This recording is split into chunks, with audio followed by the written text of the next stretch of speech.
Good evening. Welcome. My name is Pat Kowitzel, and I am the buyer and author program coordinator at Magic City Books in downtown Tulsa, Oklahoma.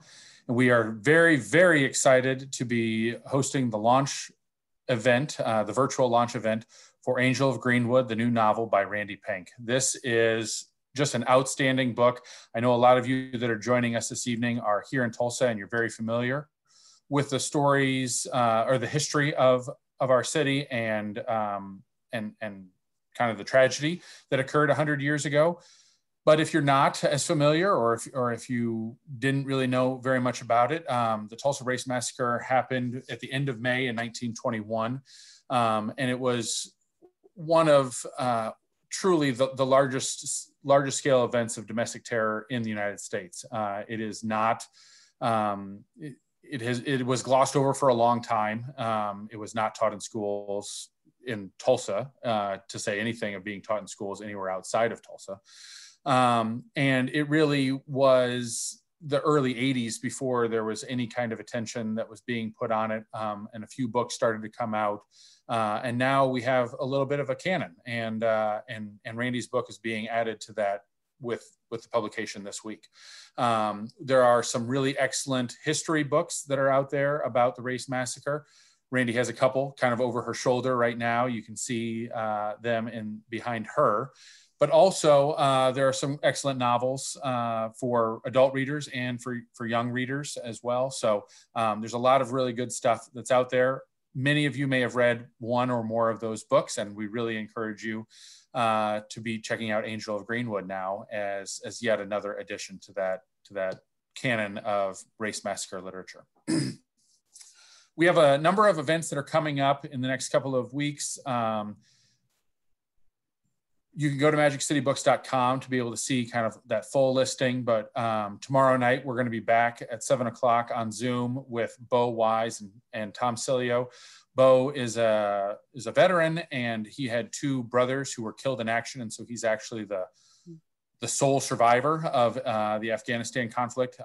He was the last of his siblings to still be alive, and so he was pulled out of combat, and has written a book about his service, his brothers, his blood brothers, and his brothers in arms. And so we'll be doing that event tomorrow night.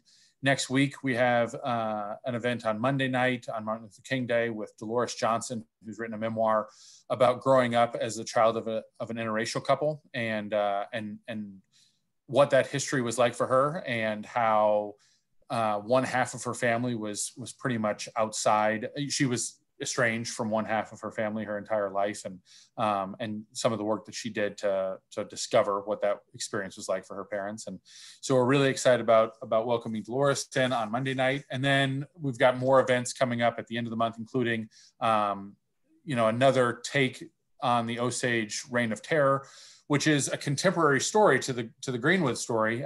This was kind of happening in the same time frame. Many folks out there are very, very familiar with Killers of the Flower Moon, a very big and popular book that David Grann wrote a few years ago, and one that continues to be not just a bestseller in Tulsa or in Oklahoma, but a national bestseller. Well, a few years ago, about 20 years ago, an editor at the Washington Post, he's now at the Washington Post, Dennis McAuliffe, wrote a very kind of personal story about his grandmother who was killed in that Osage Reign of Terror. And that, the family story was that she had died of pneumonia, but it turned out that wasn't what happened. So anyway, we've got a lot of powerful events. We've got some fun events too. Not everything's quite so heavy, but we're really excited for tonight's event with Randi Pink. This time, where we've moved to doing all of our events virtual has really kind of changed the way that things go, and we're able to welcome authors from their home and put them in conversation with other authors that aren't here in Tulsa. And so that's kind of what we're lucky to be able to do tonight. Randi is going to be joined tonight in conversation by Kekla Magoon, and Kekla is the author of several books for young adults, including 37 Things I Love, which was and the Coretta Scott King Honor Award winning book, The Rock and the River. She has a brand new picture book out about Thurgood Marshall that will be coming out next week.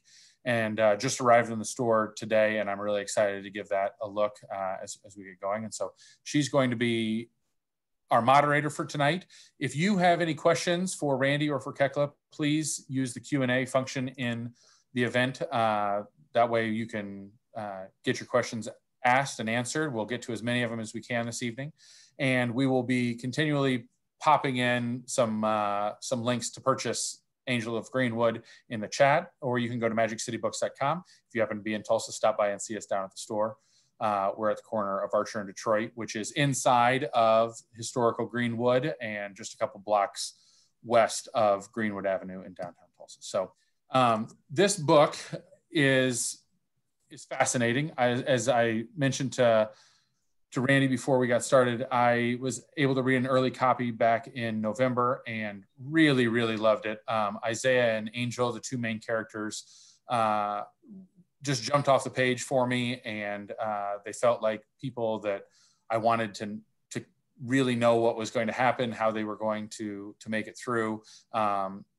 Very, very early on, got hooked by this book and just didn't want to put it down. And so this is just outstanding. Even if it didn't have the local connection, we would have been pushing hard to be able to bring Randi for an event.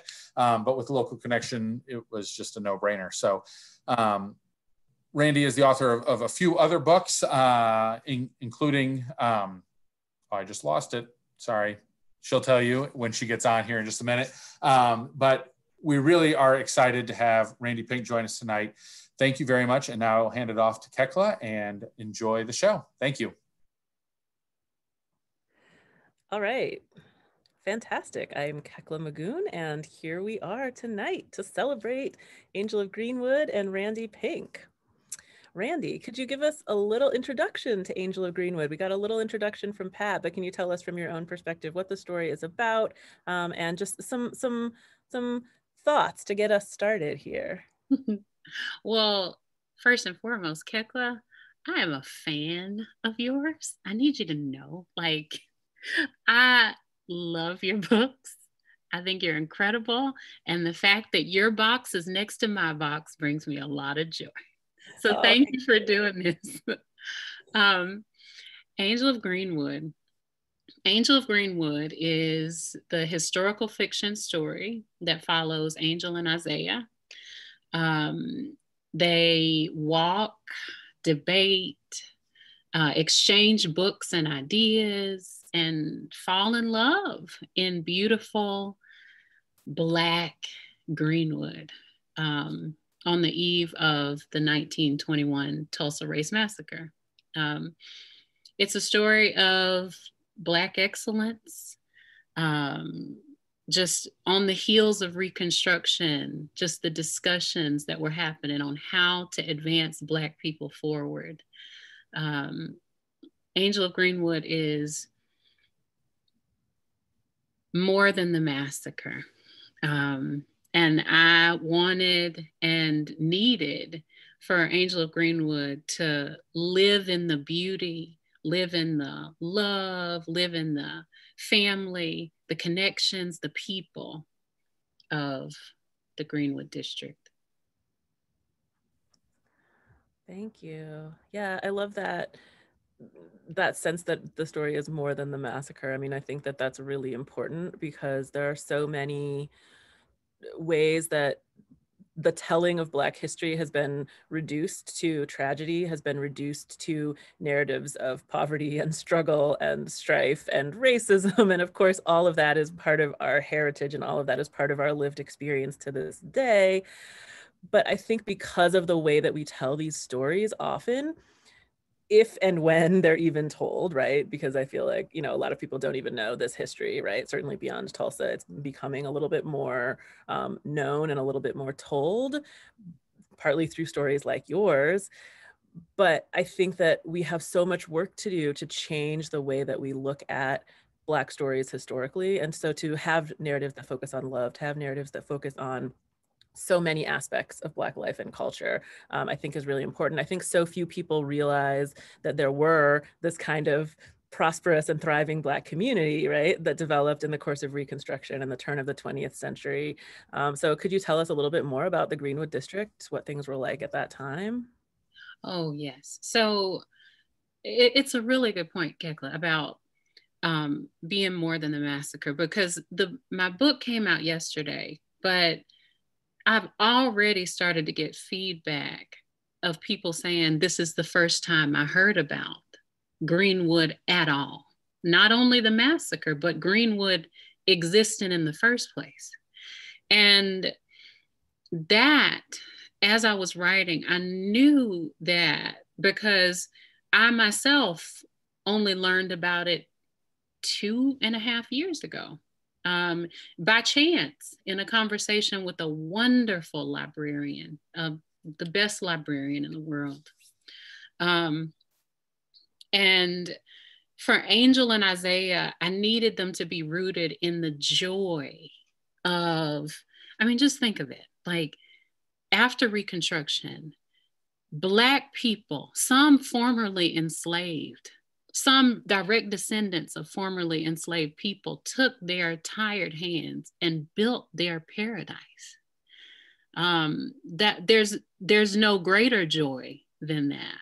And if I would have started with the massacre, or just started with the burning, I felt like on some level I would have given the people the evildoers, the megaphone for too long. I needed Booker T. Washington's phenomenal story in there, his words, and W.E.B. Du Bois's beautiful words in there. And Angel and Isaiah just discussing and flirting and being awkward and teenagers and just regular. Because I think about their parents, they're fiction, but I think about their parents and their parents having the joy of watching them just bicker, about regular old things.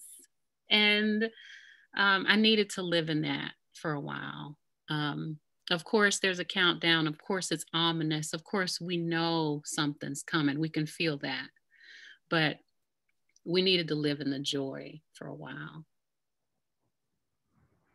Absolutely. I think that that's really important. I think it's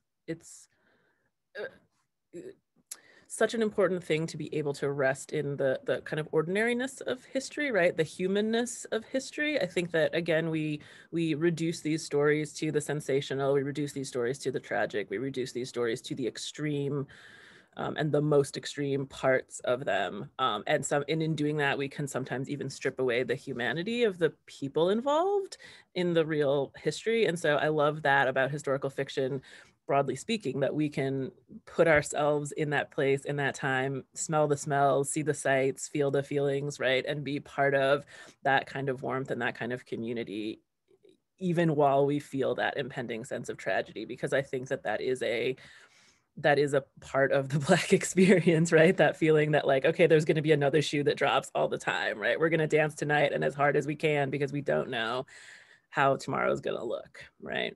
And so that really comes to light in these characters.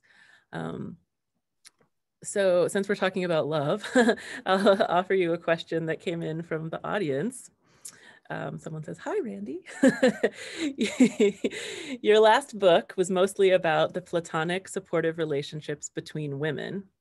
It sounds like Angel of Greenwood has much more of a love story in play. What was it like to transition to creating a love story as part of the narrative?" Oh, what a wonderful question. Girls Like Us, my last book. Well, you know what? Let me just put it this way. It helps to know my process, to know why I write each book. So I wrote Girls Like Us, my last book. I rage wrote it. I was just mad. I was mad. And it is here. It's the historical fiction story of 4 teenagers pre-Roe v. Wade dealing with pregnancy outside of wedlock and just going through that.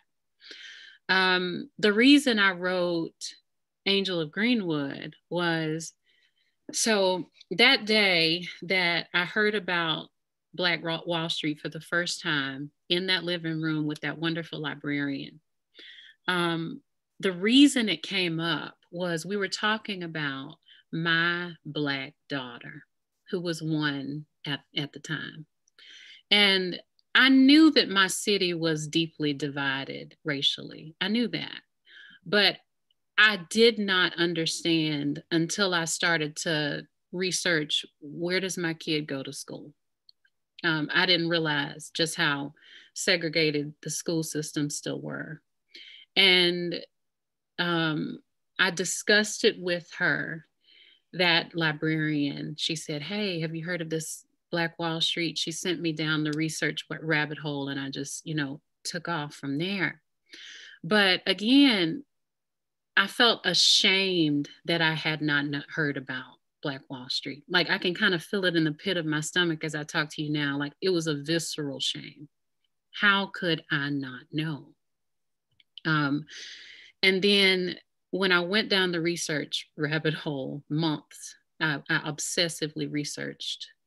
And I realized pretty quickly that shame was misplaced, because the massacre, May 31st, the morning of June 1st, 1921, the cover up, June 2nd, it was immediate. And when I found that out, that shame transitioned to anger again. So I rage wrote Girls Like Us, and I kind of rage wrote this one too, because for me, emotion, anger, frustration, sadness is gas in my tank whenever I'm creating a work. Anger is premium plus. If I'm mad about something or frustrated about something, especially dealing with my babies, I'm gonna full speed ahead, do whatever it takes to make this book work and phenomenal, and do honor to it.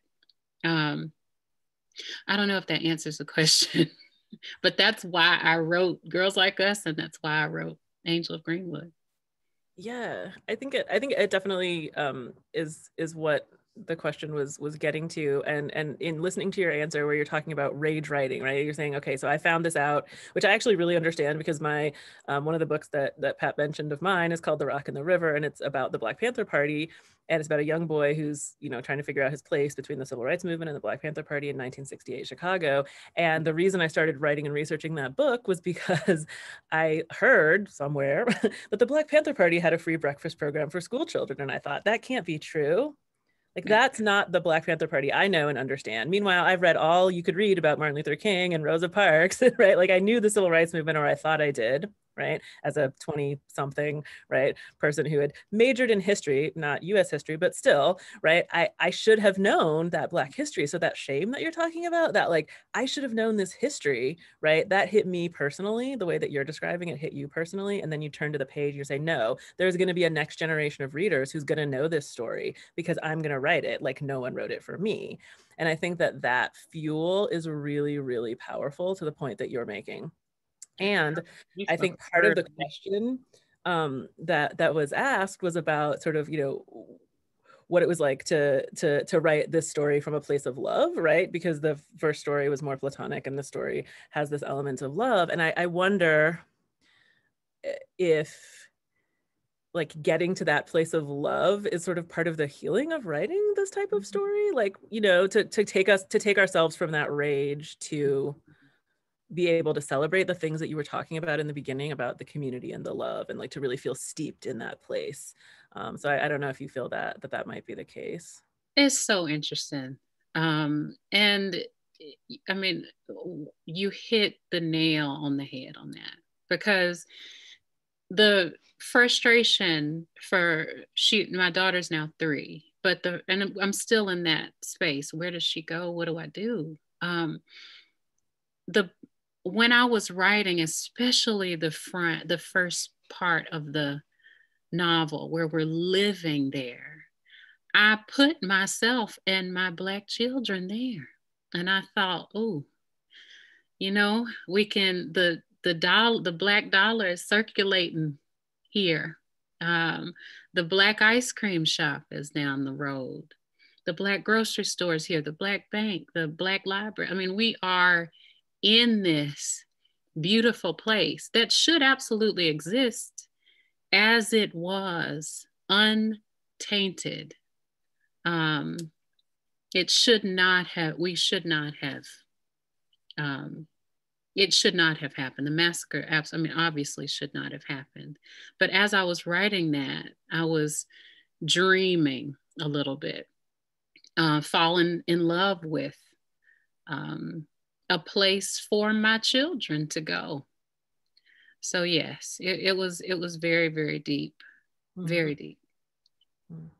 Yeah, it sounds like it for sure.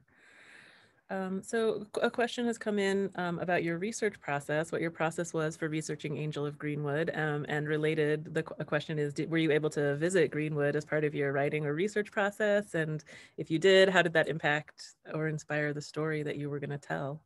Yeah, well, as far as research went, first of all, my book is dedicated to Mary Parrish, who, as a survivor, she's since passed, was a survivor of the massacre.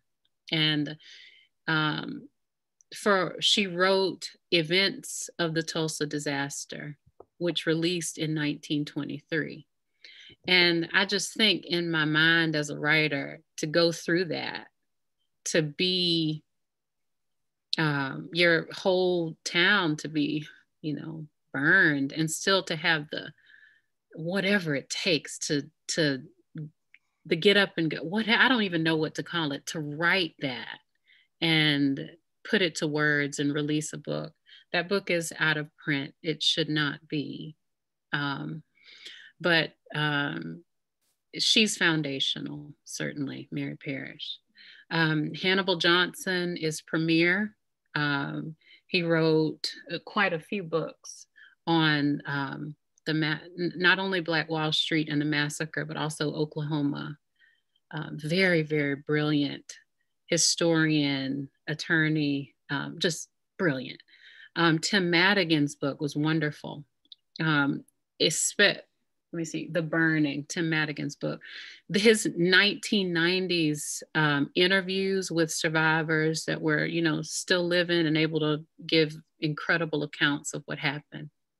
The Tulsa Historical Society has done an incredible job. I encourage everybody to go there to their archives. They've done an incredible job. And of course, autobiographies by Booker T. Washington, W.E.B. Du Bois. I lived in those to honor them.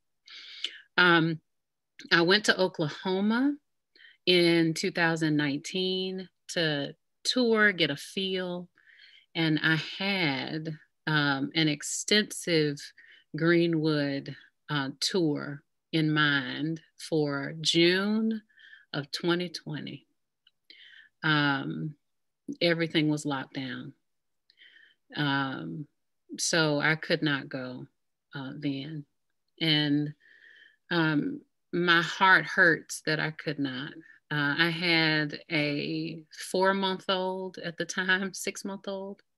And my plan was to get an RV, like rent the RV and take my kids and go and just walk the streets in that June and that pandemic. Yeah, but I have every plan to go in this year. Yeah, definitely a lot of plans interrupted there. Yeah, I was gonna go on the anniversary, the 99th. Oh, wow.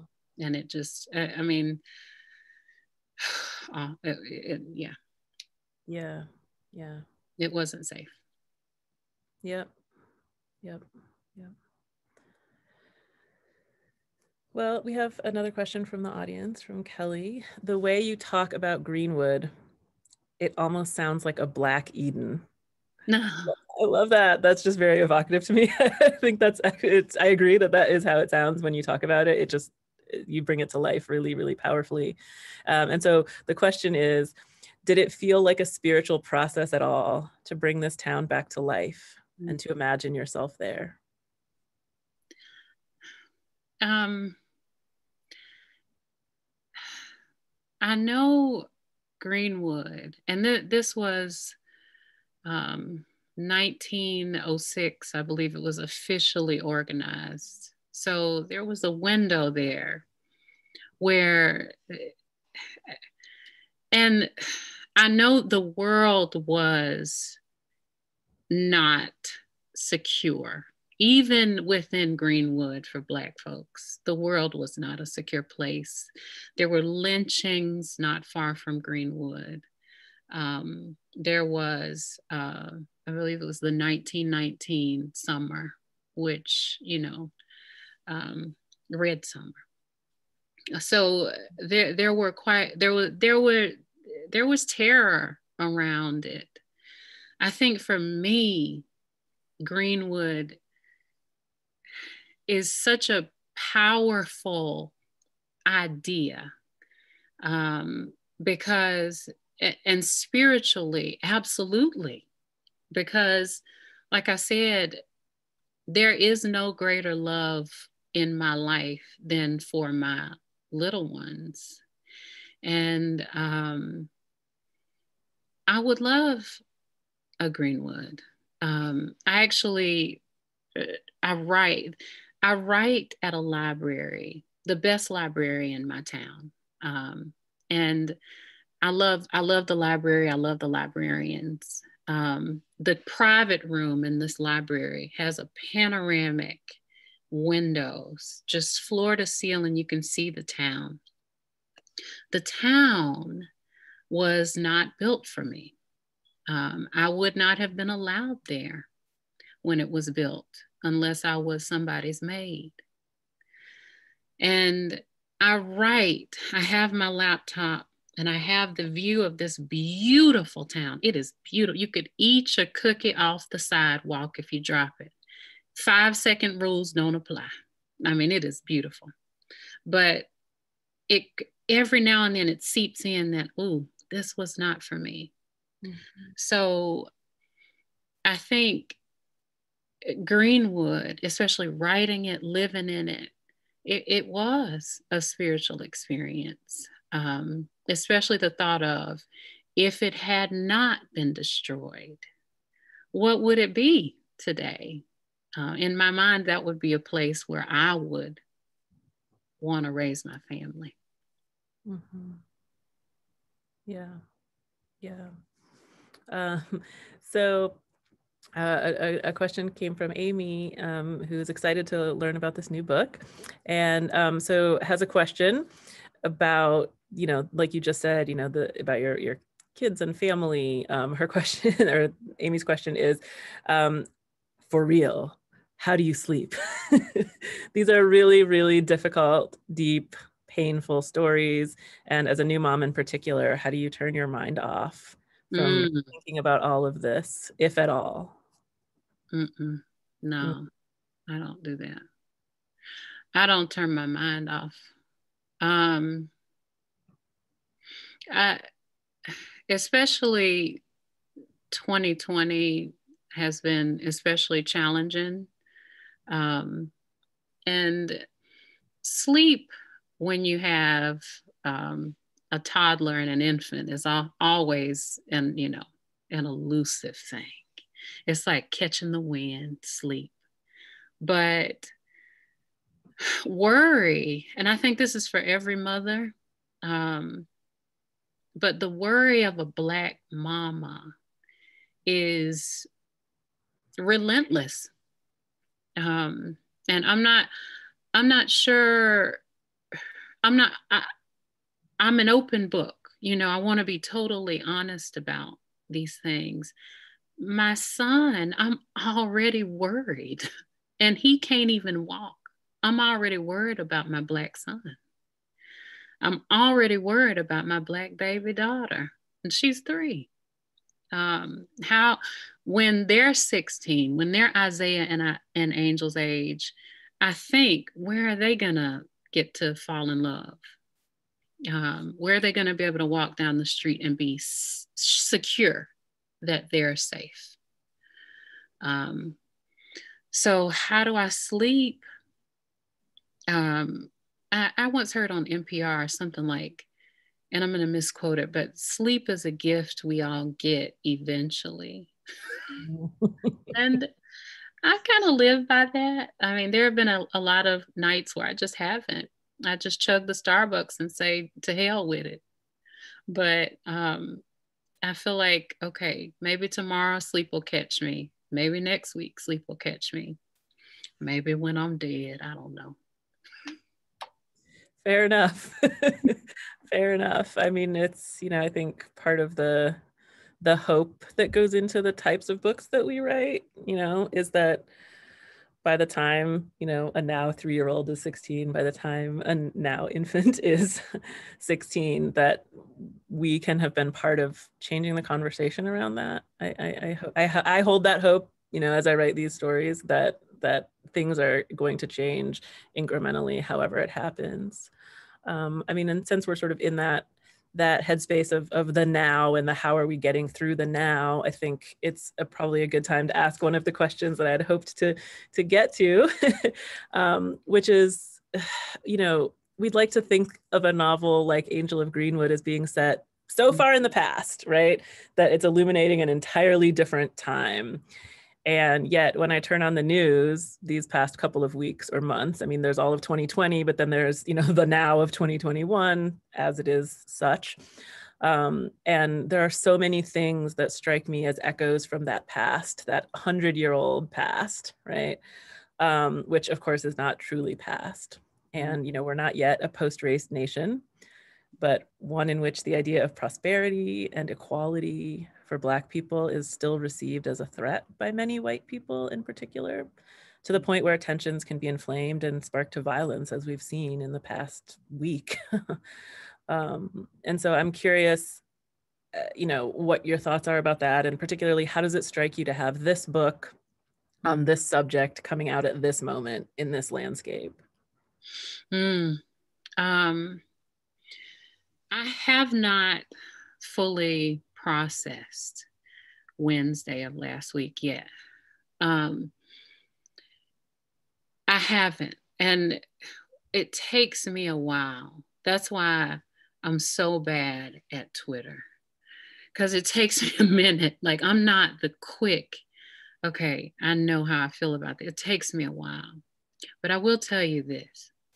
About 10 years ago, I saw a photograph, and I was in Louisville, and I believe there was a art display where they had blown up historical photographs and just had a wall of them. And I was going from photograph to photograph, and one haunts me. And that is the photograph of 1963. George Wallace was standing in front of the University of Alabama, blocking Vivian Malone and James Hood from registering, 2 Black, kids, basically 18, from registering. But that was not the photo. The photo was of the audience.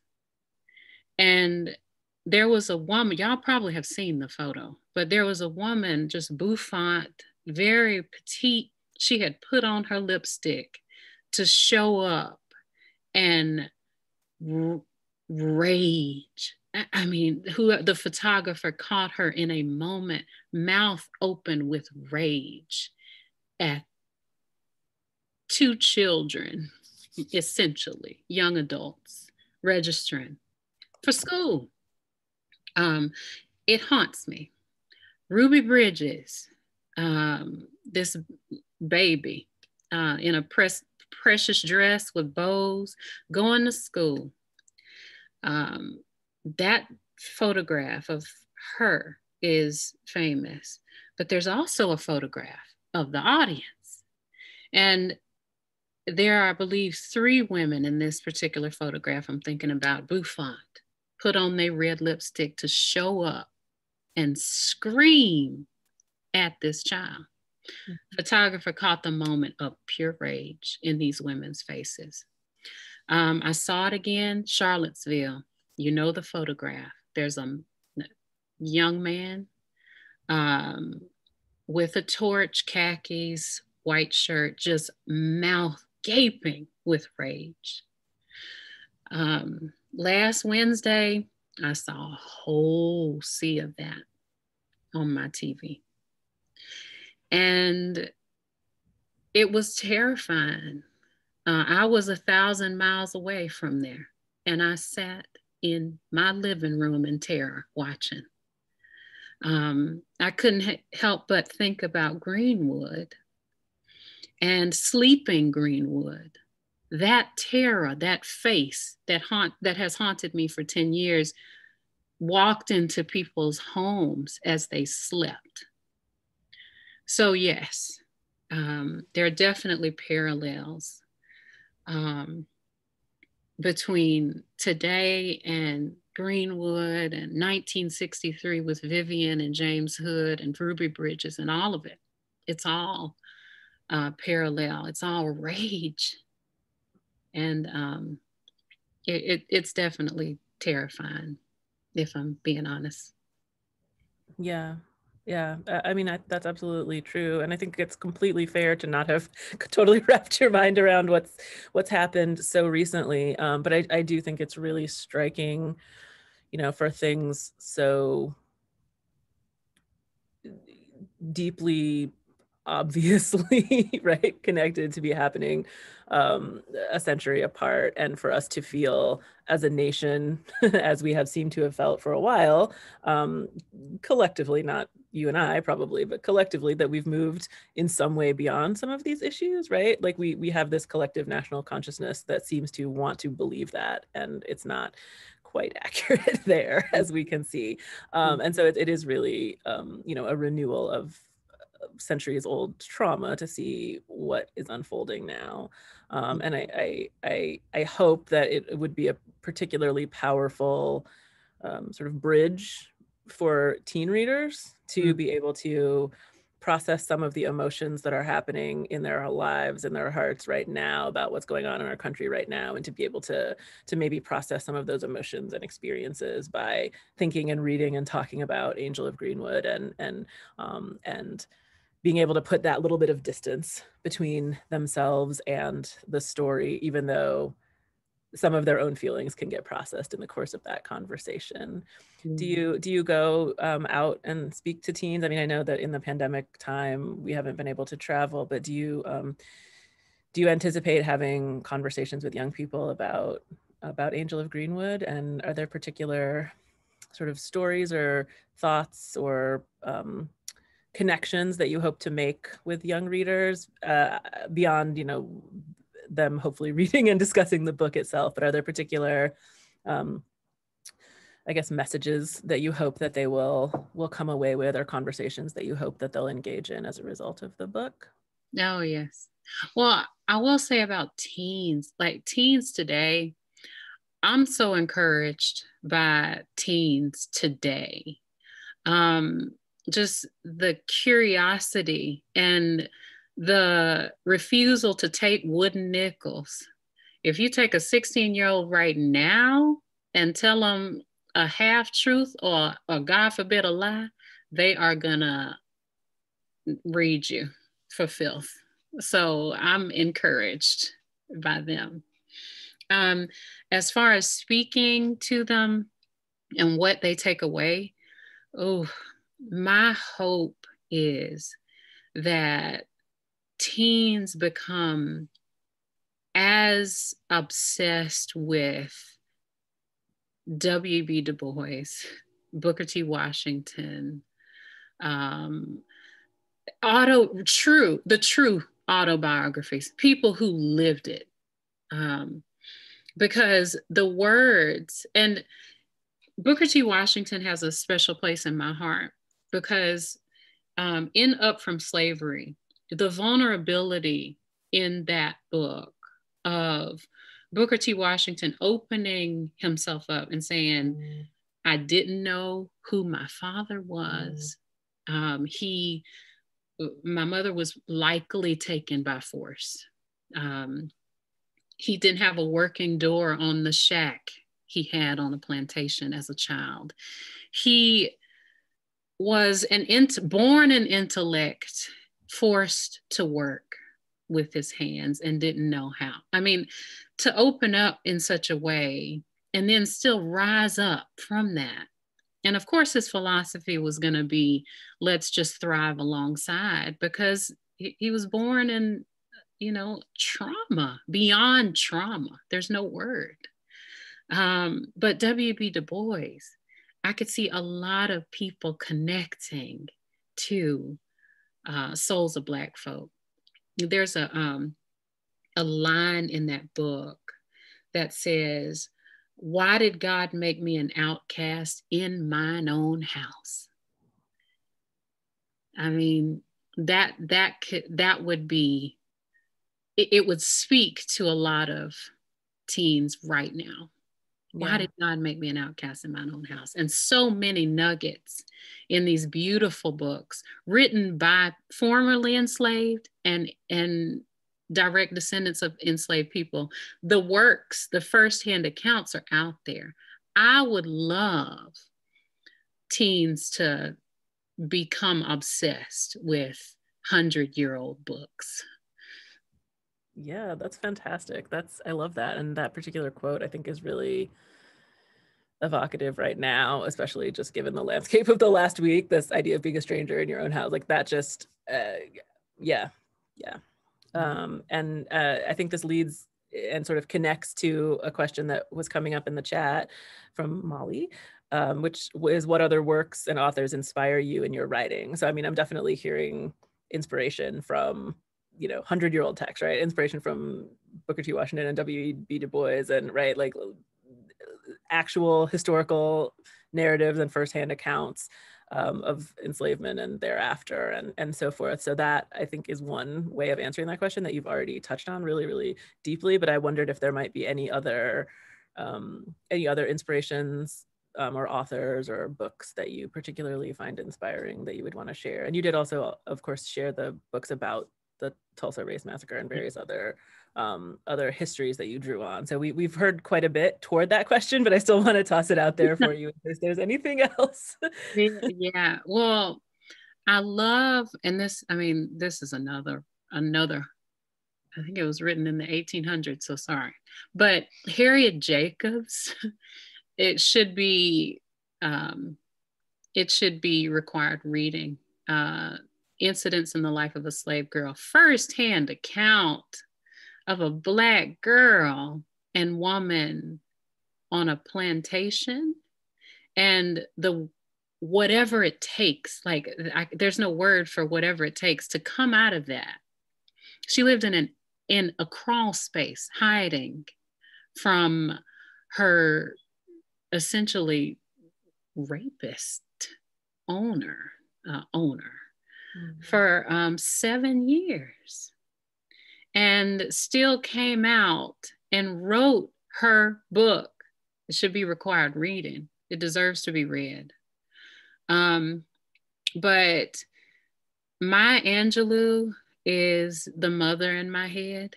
Like her voice rings in my head. Her work, I read and reread and reread. Toni Morrison, I can't understand how somebody could string words together in such a way. I read and reread her books at different phases in my life because they're brutal and beautiful, and they don't hold anything back, and it's the truth, and I want to read the truth.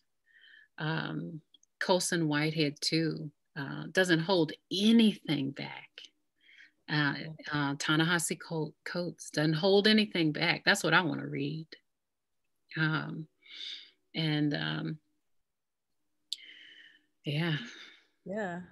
that's an amazing list. I hope people are taking notes. Because yeah, that's a really powerful list of inspirations and books that people should check out, writers, storytellers, right, narratives that people can connect to and be inspired by.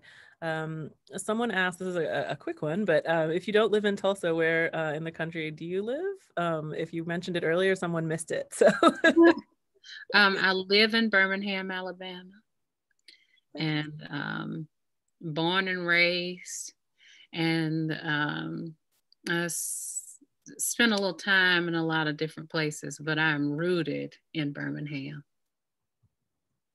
All right, thank you for that one. Someone else is asking, after writing this book, do you have plans to write other books that tell historical stories in a way that young people can relate and see themselves in the characters?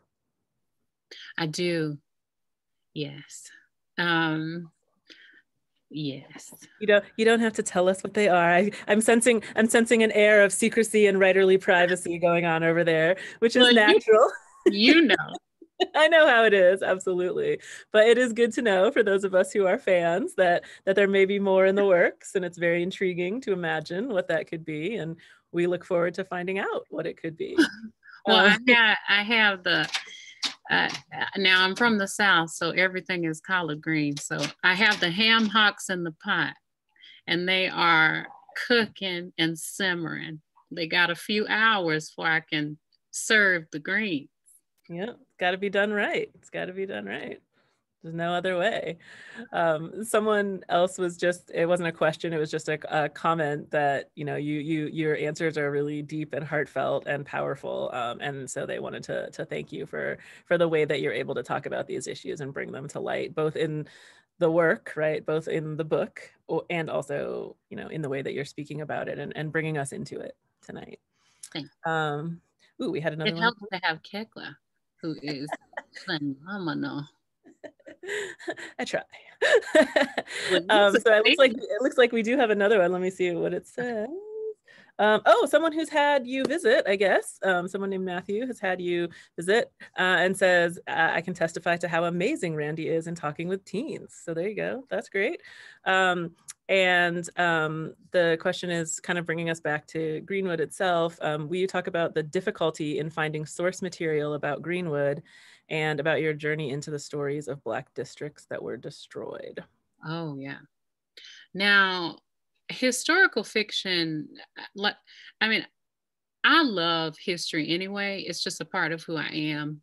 If I wasn't writing historical fiction, I'd be researching for fun. But the challenge of writing a story like this is, like I said, the cover-up was pretty extensive for decades on decades. We don't even have a count of how many people died.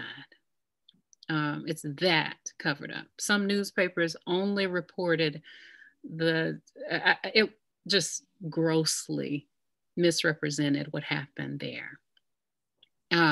So the major challenge was sifting between fact and whatever people wanted us to believe was fact. Now, that was a challenge. Actually very much thank Hannibal Johnson specifically, because he helped a lot. He just opened to helping a lot with fact and what was not fact. I thank him. I thank the Tulsa Historical Society so much for being so open to help me in that journey, especially in a pandemic. I mean, it was a challenge to just, you can't just pick up the phone and say, hey, is this true? Is this false? Because they were all at home too on lockdown. So a lot of people gave of themselves to help me get this right. And I'm grateful for that. Perfect. Thank you so much. Well, we've received a lot of notes coming in that just say thank you so much for writing this book. Thank you for taking time to share with everyone tonight. Thank you. Thank you. Thank you. Thank you. We're getting a lot of thank yous rolling in, just celebrating you, celebrating your words, celebrating the work, and looking forward to everything that's going to come for Angel of Greenwood and all of the readers who have yet to discover this wonderful story. So that's just about all the time that we have together tonight. So I'm going to go ahead and wrap us up and invite people to visit us on the web, visit magiccitybooks.com to purchase any of Randi's books, including a signed copy of Angel of Greenwood. Did you hear that? Signed copy, friends. You can get those at magiccitybooks.com. If you want to follow events and updates and obviously more great books that are going to be available from Magic City, you can follow the store on Twitter at Magic City Books. Randi's website is randipink.com. That's RANDIPINK.com. And social media. So Twitter is at Randi_Pink. And again, it's Randi with an I. So you will want to check us all out. I'm Kekla Magoon. That's Keklamagoon.com or at Kekla Magoon on Twitter. So that is just about it. We've got congratulations, Randi, also, and thanks again coming in through the chat and through the questions box. So I don't know if there's anything you want to say just in this last couple of minutes as we close out, but that's what we've got. And I'm so glad that so many people were able to join us tonight, and we hope you learned something. I know I did, and feel inspired to go back to the page and keep writing these historical stories like Randi. So thank you so much. Thank you so much. And a special shout out to my kids for staying asleep. Perfect. Thank you. Awesome. Thanks, everybody.